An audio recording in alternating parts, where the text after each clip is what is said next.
ಮಾನಸಿಕ ಖಿನ್ನತೆಗೆ ಒಳಗಾಗಿ ಆರ್ಥಿಕ ಸಂಕಷ್ಟ ಎದುರಿಸುತ್ತಿದ್ದ ಕಾಮಿಡಿ ಕಿಲಾಡಿ ಖ್ಯಾತಿಯ ಚಂದ್ರಶೇಖರ್ ಸಿದ್ದಿ ಆತ್ಮಹತ್ಯೆ ಮಾಡಿಕೊಂಡಿದ್ದಾನೆ. ನೇಣು ಬಿಗಿದ ಸ್ಥಿತಿಯಲ್ಲಿ ಅವರ ಮೃತದೇಹ ಪತ್ತೆಯಾಗಿದೆ. ಜಿ ಕನ್ನಡ ನಟ ಚಂದ್ರಶೇಖರ್ ಸಿದ್ದಿಗೆ ಶ್ರದ್ಧಾಂಜಲಿಯನ್ನು ಸಲ್ಲಿಸಿದೆ.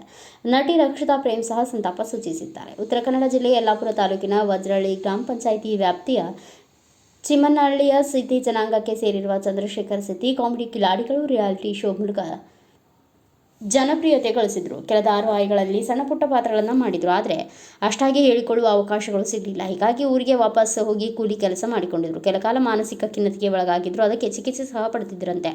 ಆರ್ಥಿಕ ತೊಂದರೆಯಿಂದ ಬಳಲುತ್ತಿದ್ದ ಚಂದ್ರಶೇಖರ್ ಸಿದ್ದಿ ಪತ್ನಿಯೊಂದಿಗೆ ಕೂಲಿ ಕೆಲಸಕ್ಕೆ ಹೋಗುತ್ತಿದ್ರು. ಆದರೆ ಶುಕ್ರವಾರ ಏಕಾಏಕಿ ಆತ್ಮಹತ್ಯೆ ಮಾಡಿಕೊಂಡಿರುವುದು ತಿಳಿದು ಬಂದಿದೆ. ರಿಯಾಲಿಟಿ ಶೋಗಳು ಕೆಲವರಲ್ಲಿ ಹುಟ್ಟಿಸುವ ಭ್ರಮೆಯ ಬದುಕು ಅವರನ್ನೇ ಬಲಿ ಪಡೆಯುತ್ತಿರುವುದು ನಿಜಕ್ಕೂ ದುರಂತವೇ ಸರಿ.